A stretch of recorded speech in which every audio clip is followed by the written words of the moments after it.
Hi dear student, आपका स्वागत है हमारे यूट्यूब चैनल पर। और डियर स्टूडेंट, आज लिखाएँ कक्षा 12 का भौतिक विज्ञान। और भौतिक विज्ञान में आज समझाएंगे हम चैप्टर नंबर 1 के बारे में। चैप्टर का नाम है वैद्युत आवेश तथा वैद्युत क्षेत्र। तो डियर स्टूडेंट, इस चैप्टर के हम सबसे पहले क्या कर लेते हैं, बहुविकल्पी प्रश्नों के बारे में डिस्कस कर लेते हैं। तो देखिए डियर स्टूडेंट, पहला बहुविकल्पी प्रश्न क्या है, निर्वात की वैद्युतशीलता एप्सिलॉन नॉट का मात्रक है। तो डियर स्टूडेंट, 4 ऑप्शन दे रखे हैं हमारे पास, तो हम क्या करेंगे, इसका मात्रक देखेंगे निकाल के। तो डियर स्टूडेंट, मात्रक तो हम निकाल लेते हैं, लेकिन निकालते किसकी सहायता से, फॉर्मूलों की सहायता से। तो डियर स्टूडेंट, एक फॉर्मूला पढ़ रखा था हमने कि F बराबर 1/4 pi epsilon naught Q1 Q2 upon R²। Dear student, इसकी सहायता से जब हम एप्सिलॉन नॉट यानी कि निर्वात की वैद्युतशीलता का मात्रक निकालेंगे तो क्या होगा डियर स्टूडेंट, जो एप्सिलॉन नॉट है वो कहाँ चला जाएगा, F की जगह, और F आ जाएगा एप्सिलॉन नॉट की जगह। तो एप्सिलॉन नॉट का मात्रक फॉर्मूले की जगह से निकाल लेंगे डियर स्टूडेंट कि 4 पाई F into Q1 Q2 upon R²। अब डियर स्टूडेंट, हम भौतिक राशियों के जो मात्रक होते हैं वो लिखेंगे इसमें। जैसे हमारे पास 2 आवेश आए हैं Q1 Q2, तो ये हो गए कूलाम स्क्वायर, क्योंकि एक आवेश का मात्रक कूलाम, दूसरे आवेश का मात्रक भी कूलाम। 2 आवेश हैं Q1 Q2, तो कूलाम गुणा कूलाम, कूलाम स्क्वायर प्रति। जो बटे के चिन्ह है डियर स्टूडेंट, जो अपोन में भौतिक राशियां हैं तो उसे हम प्रति का चिन्ह लगा देते हैं। नीचे आया है 4 पाई। 4 पाई क्या है, एक कांस्टेंट है, इसका कोई मात्रक नहीं होता है और ना ही इसकी बीमा होती है। F क्या है डियर स्टूडेंट, यहाँ बल है, और बल का SI मात्रक कितना होता है, न्यूटन।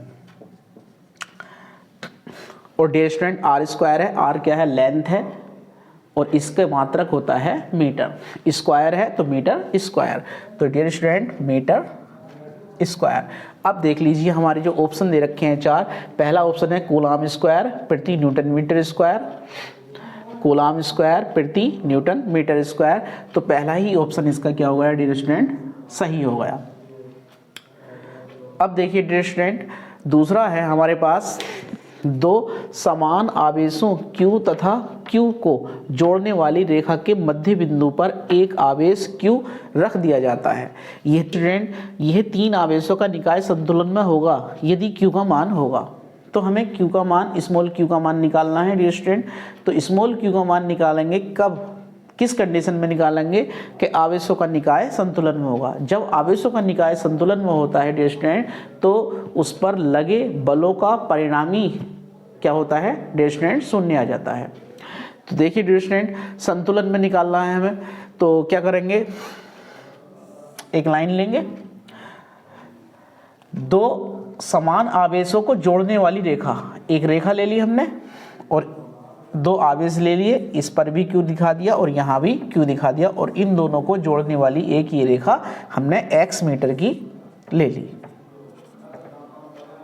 अब इसके मध्य बिंदु पर डियर स्टूडेंट एक हमने क्या रख दिया, स्मॉल q आवेश रख दिया। तो डियर स्टूडेंट क्या हुआ, पहले आवेश से इस मध्य बिंदु पर रखे आवेश की दूरी कितनी हो गई, x/2।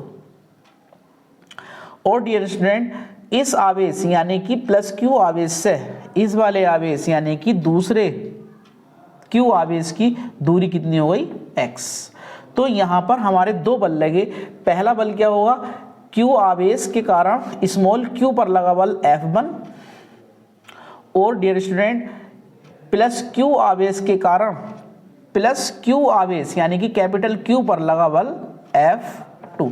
और जब बल संतुलन में होंगे यानी कि निकायों का जो आवेशों का जो निकाय है वो संतुलन में होगा, तो F1 प्लस F2 बराबर क्या आ जाएगा डियर स्टूडेंट, 0 आ जाएगा।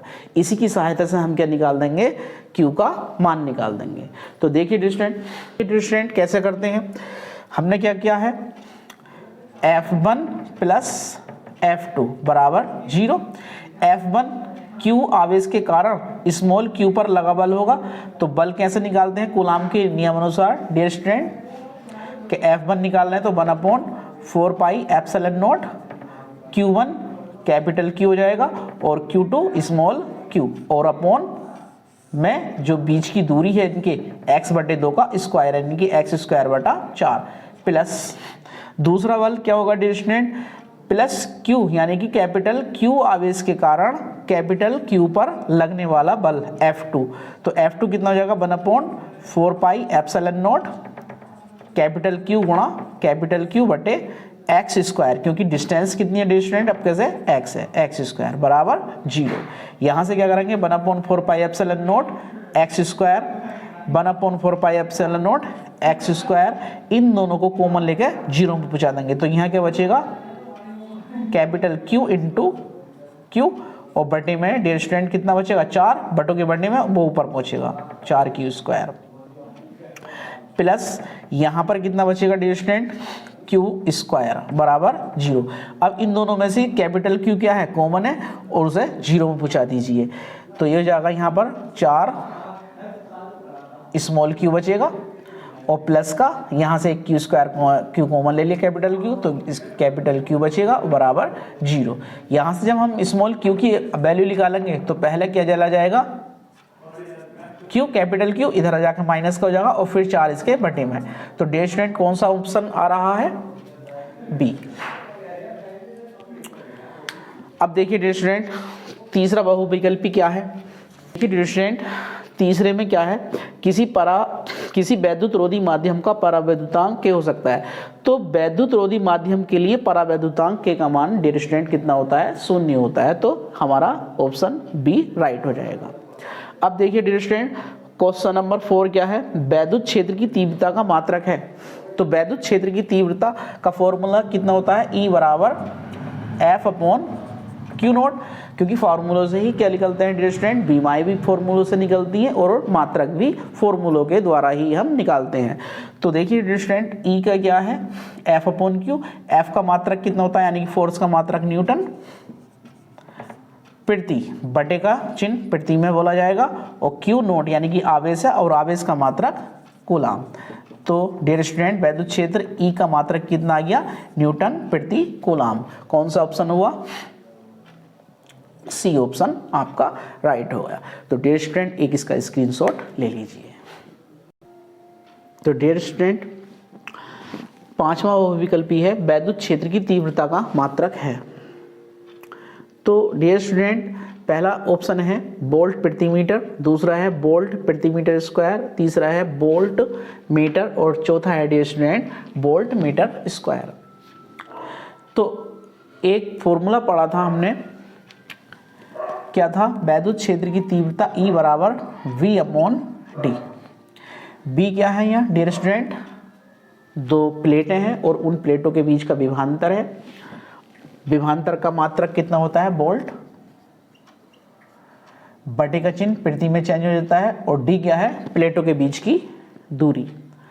दूरी क्या है डियर स्टूडेंट लेंथ है और जितनी भी लेंथ होती हैं उनके MKS पद्धति में मात्रक कितने होते हैं मीटर होते हैं।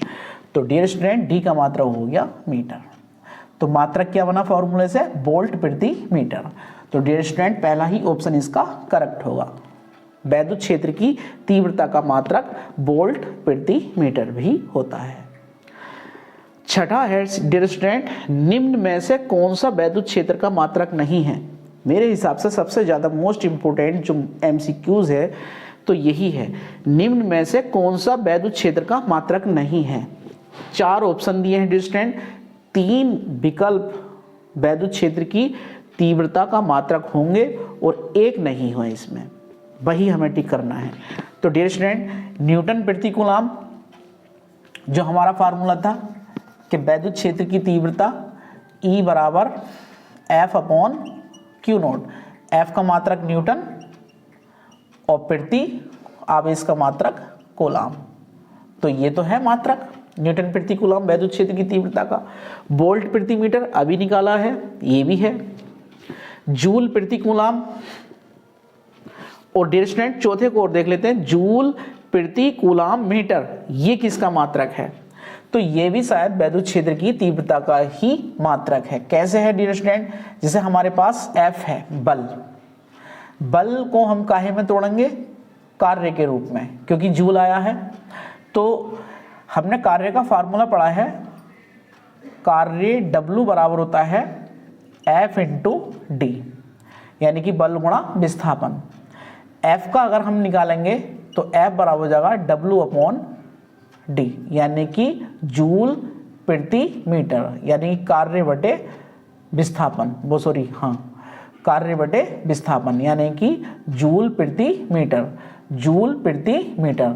अब डियर स्टूडेंट Q नोट भी इसके बटे में आएगा इंटू Q नोट, तो कितना मात्रक हो गया F का, वैद्युत क्षेत्र का सॉरी, तो ये हो जाएगा W अपॉन डी क्यू, यानी कि कार्य का मात्रक जूल और डी डिस्टेंस हो गया, यानी कि विस्थापन, तो विस्थापन का मात्रक मीटर, जूल प्रति मीटर, और क्यू नोट आवेश आ जाएगा, उसका मात्रक हो जाएगा कूलाम। तो कितना मात्रक बन रहा है, जूल प्रति कूलाम मीटर। ये भी वैद्युत क्षेत्र का मात्रक है। क्या नहीं है वैद्युत क्षेत्र का मात्रक, सी वाला। तो ये ऑप्शन हमारा सही बैठेगा, यानी कि निम्न में से कौन सा वैद्युत क्षेत्र का मात्रक नहीं है, जूल प्रति कूलाम, और बाकी सारे मात्रक वैद्युत क्षेत्र के हैं। डियर स्टूडेंट, सातवां है, एक वैद्युत क्षेत्र विक्षेपित कर सकता है। किन्हें विक्षेपित करेगा, धन आवेशित कणों को, यानी कि अल्फा कणों को, इस वाले को। तो इसका बहुविकल्पी यानी कि सी वाला सही हो जाएगा। वैद्युत क्षेत्र ई में आघूर्ण, द्विध्रुव आघूर्ण यानी कि पी वाले द्विध्रुव पर लगने वाला बल युग्म का आघूर्ण टाउ होता है, और टाउ क्या है, एक सदिश राशि है, और टाउ बराबर होगा P क्रॉस E के। क्यों डियर स्टूडेंट, हमने फार्मूला पढ़ा था टाउ का, टाउ बराबर होता है PE साइन थीटा, और दो सदिशों का सदिश गुणन, पहले सदिश का परिमाण P इंटू दूसरे सदिश का परिमाण E, और इनके बीच की इस जिया, इनके बीच के कोण की जिया। तो क्या आ गया, PE साइन थीटा, यानी कि सदिश गुणन जो होगा टाउ बराबर हो जाएगा P सदिश गुणा E सदिश, यानी कि P क्रॉस E के। कौन सा होगा हमारा, बी वाला ऑप्शन सही बैठेगा इसका। नवा प्रश्न है डियर स्टूडेंट, इलेक्ट्रॉन के आवेश एवं द्रव्यमान का अनुपात क्या होगा। तो डियर स्टूडेंट इसका अनुपात क्या होगा, यहाँ पर कैलकुलेशन करके देख लेते हैं। इलेक्ट्रॉन का आवेश E होता है और इलेक्ट्रॉन का द्रव्यमान का मान निकाला है इसमें।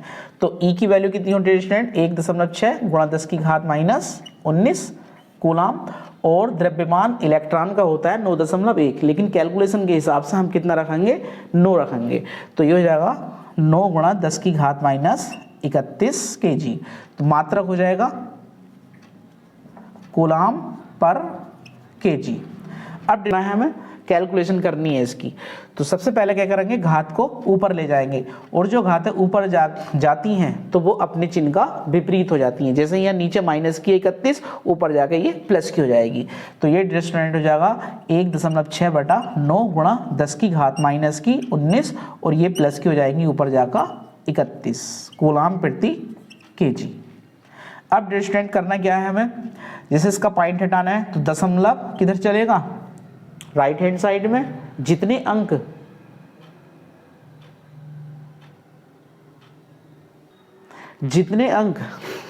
राइट हैंड साइड में जाएगा पॉइंट, इतनी ही घातें माइनस की बढ़ेंगी, और जितने अंक लेफ्ट हैंड साइड में जाएगा दशमलव, इतनी घातें प्लस की बढ़ेंगी। तो हम किधर को चल रहे हैं, राइट हैंड साइड की ओर को।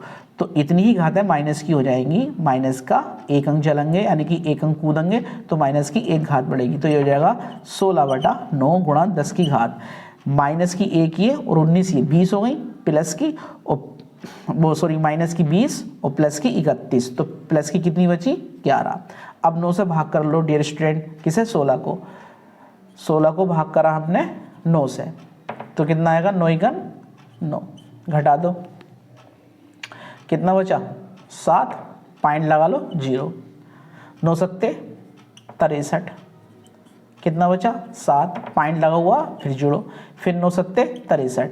तो कितना आया डियर स्टूडेंट, 1.77 गुणा 10 की घात कितना, प्लस की 11। कौन सा ऑप्शन ठीक बैठ रहा है, पहला वाला 1.77 गुणा 10 की घात 11 कूलम पर केजी।